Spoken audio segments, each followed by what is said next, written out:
big question that everybody is asking is, should freedom of movement end at the point of Brexit, the point of departure in March 2019, or should freedom of movement end at the end of the implementation period in December 2020? Diane, what are your thoughts on this? Freedom of movement should end when Brexit happens. So that is the 29th of March 2019.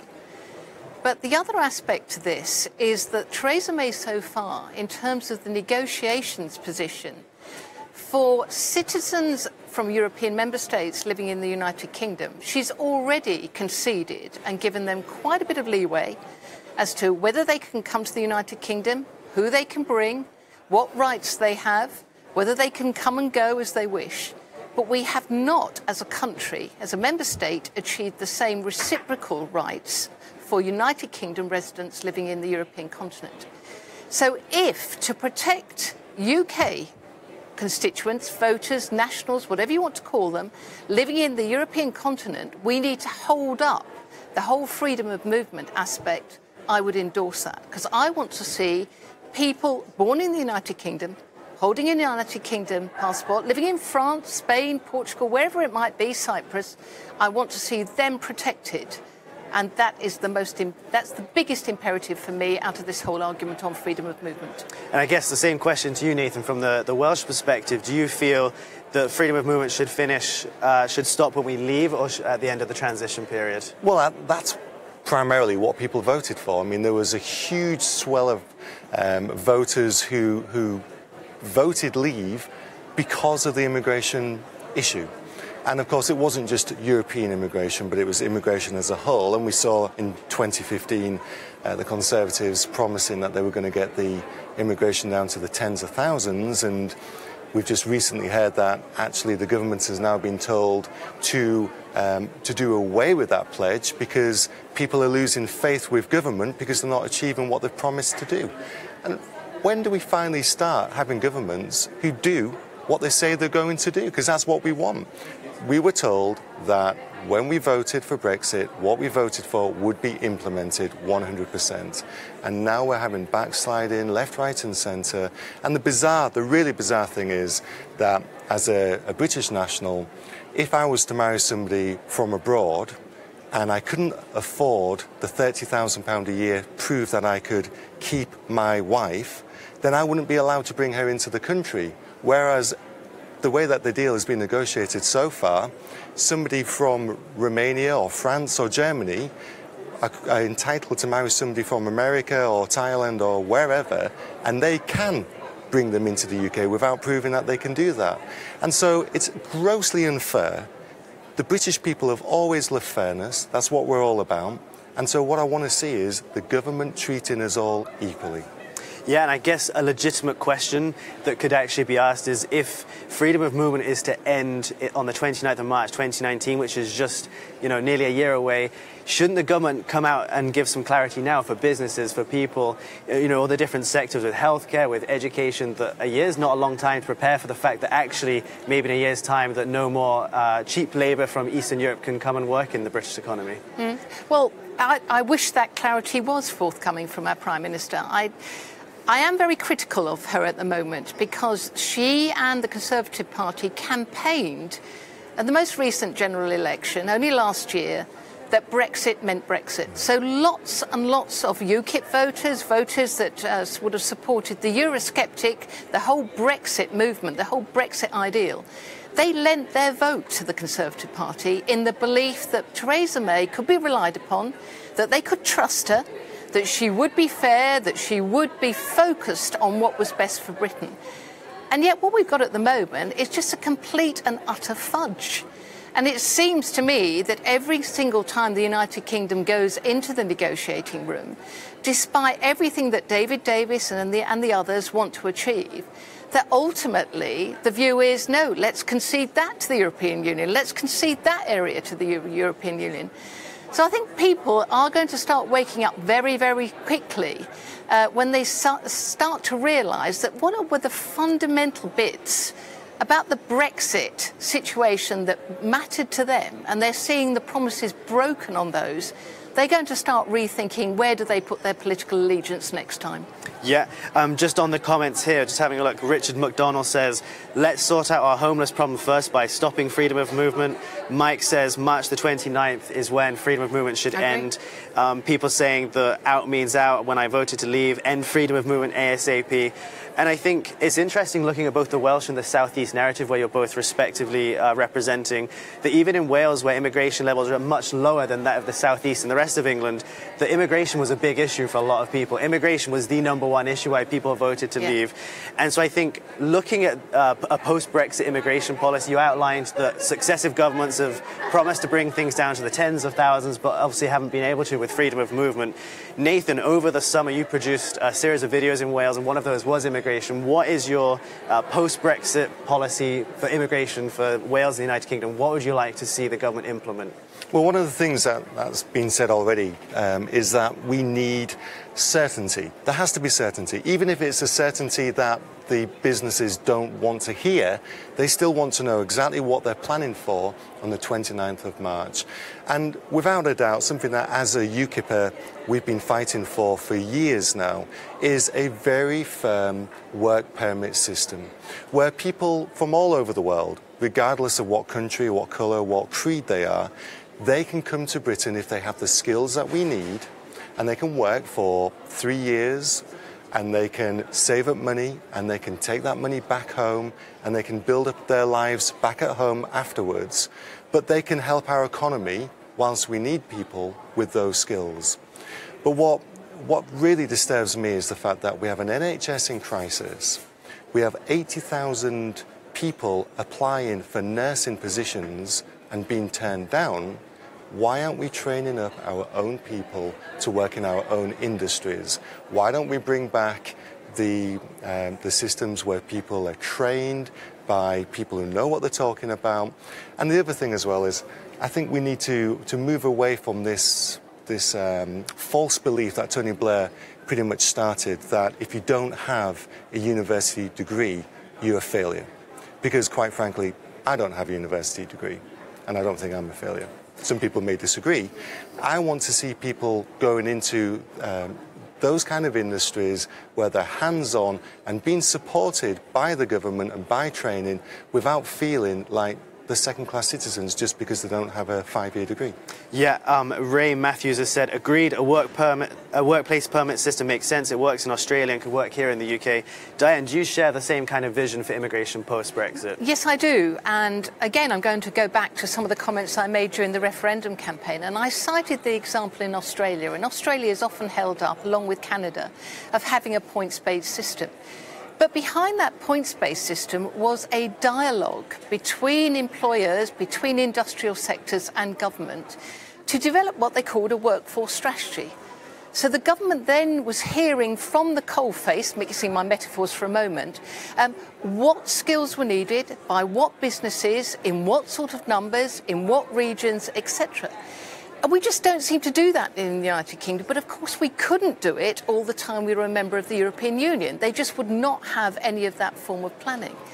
So we have an absolutely golden opportunity when Brexit does eventually happen for the United Kingdom government to really embark on what I call workforce strategy planning, have that dialogue, for instance, with the National Health Service, with all the trust chief executives and all the other NHS bureaucrats, to identify who do they want, what do they want? Now, is that nurses, cancer nurses, critical care?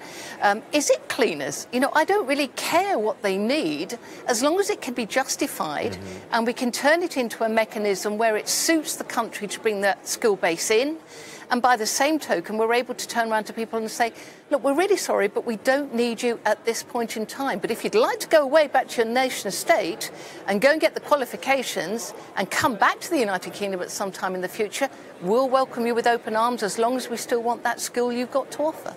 Yeah, interesting enough, during the referendum debate, I debated with Carwyn Jones, the First Minister for Wales, and I used the Australian example, you know, something that we've always looked up to. Yeah. And he tried to belittle it by the fact that it was increasing the population of Australia, to which the reply was, yes, because they want to increase their population.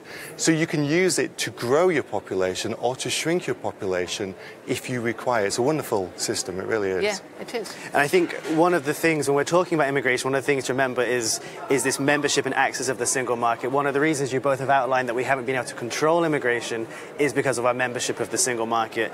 And in my mind, something that was made very clear if we voted to leave was that we would vote to leave the single market. Yeah.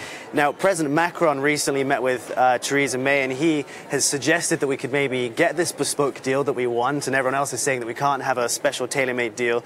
But he has suggested that we could only have this bespoke arrangement if we have open borders to access the single market. In your mind, Diane, is this an acceptable offer? No, it's not an acceptable offer, but President Macron's got a real problem. He knows the amount of pressure that's coming from the French agricultural sector, from the French automotive vehicle manufacture sector, and also from the French tourism sector. And so he's looking after them, recognising that they're pushing his buttons to say, we need the access to the United Kingdom market, but we understand the United Kingdom wants to go its route. So he's playing a very, very interesting game. On one hand, he's it's almost like a bit of a carrot. I'll give you a bespoke deal, but by the way, you're not going to get a bespoke deal unless you play the EU game. But I will finish on one of the aspects that I find disturbing about Macron. He has been nurtured by the European Union. He is so Europhile. I mean, it probably runs through every vein, every artery in his body. This is not a guy, despite what he says, who's going to give anything to the United Kingdom at all. And anyone who falls under his spell, if it's our Prime Minister, if it's the Brexit negotiating team, well, I really feel sorry for them, because quite frankly, he's not to be trusted. Yeah, and Nathan, I mean, something else that's been kind of discussed is that maybe if we're not going to have membership of the single market, that we maybe pay to access the single market. I mean, if we look at Wales, for example, 90% of exports go to the single market. So is this an attractive option that we pay to export our goods? It seems really bizarre to me because I don't think there are any nations that pay to sell their goods to the European Union, to the single market. As far as I know, there's only one country on the planet that hasn't got access to the EU, and that's North Korea. So every other nation on the planet has access to the EU, can sell their goods under WTO rules or trade deals if they have struck them. I think there's 78 trading deals between nations and the EU. So why is it being voiced that suddenly we have to start paying just to sell them our goods when actually they're selling us £80 billion a year more than what we are selling them?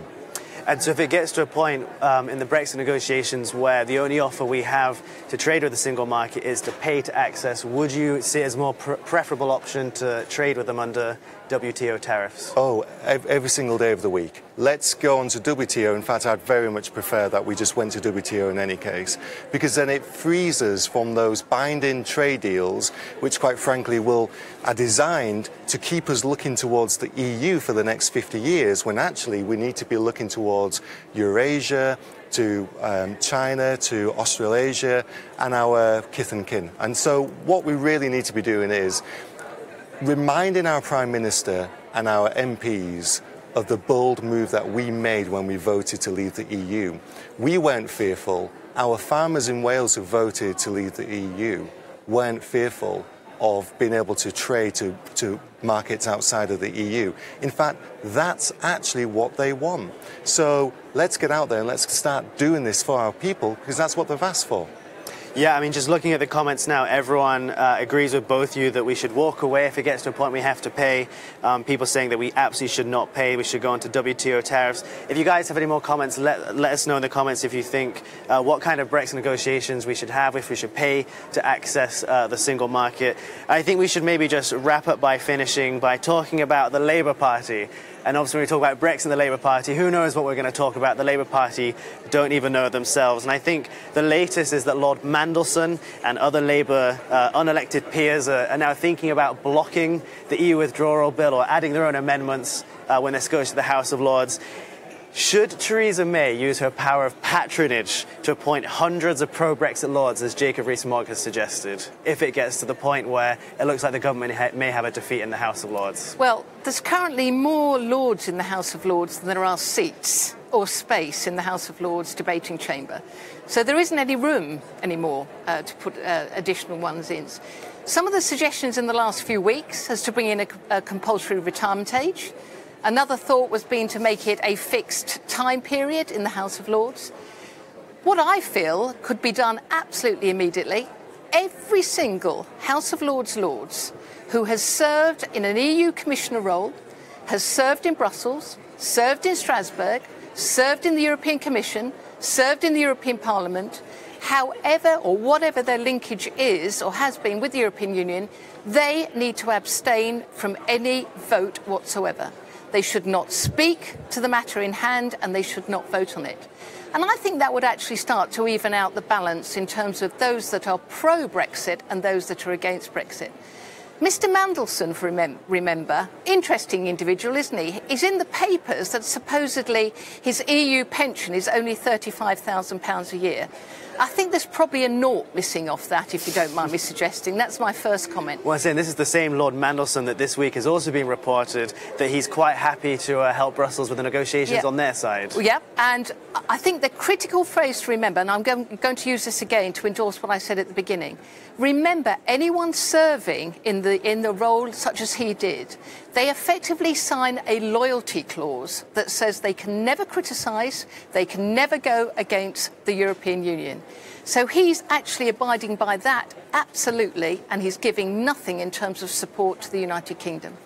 Nathan, if we look at the picture in Wales, also we have a nation of the UK that's completely dominated by the Labour Party, but at the same time we have a nation that voted overwhelmingly to leave, more so than England did. What do you think the future of the Labour Party is in Wales, given their crazy stance on Brexit? Well, I think we probably need to look towards momentum to find the answer to that one, because, you know, there are a great deal of moderates within the Labour Party and pragmatists as well. And I think the First Minister is quite pragmatic about Brexit and realised that, yes, he's got to appease his party and his MPs and his AMs as well and fight the good fight for what they believe in, but at the same time, pragmatism tells you that the people have voted this way and therefore we've got to make sure that we deliver that as well. I don't think momentum understand pragmatism. I think that they are very narrow-minded about what they wish to achieve for the Labour Party, and any of their members, elected or not, who get in the way will find themselves on the wrong side of the Labour Party in the next few months or years. So where does Labour go? I think they're going to start lunging towards the left, but in order for them to achieve the things that momentum want Jeremy Corbyn to achieve for Labour, they need to leave the EU and the single market.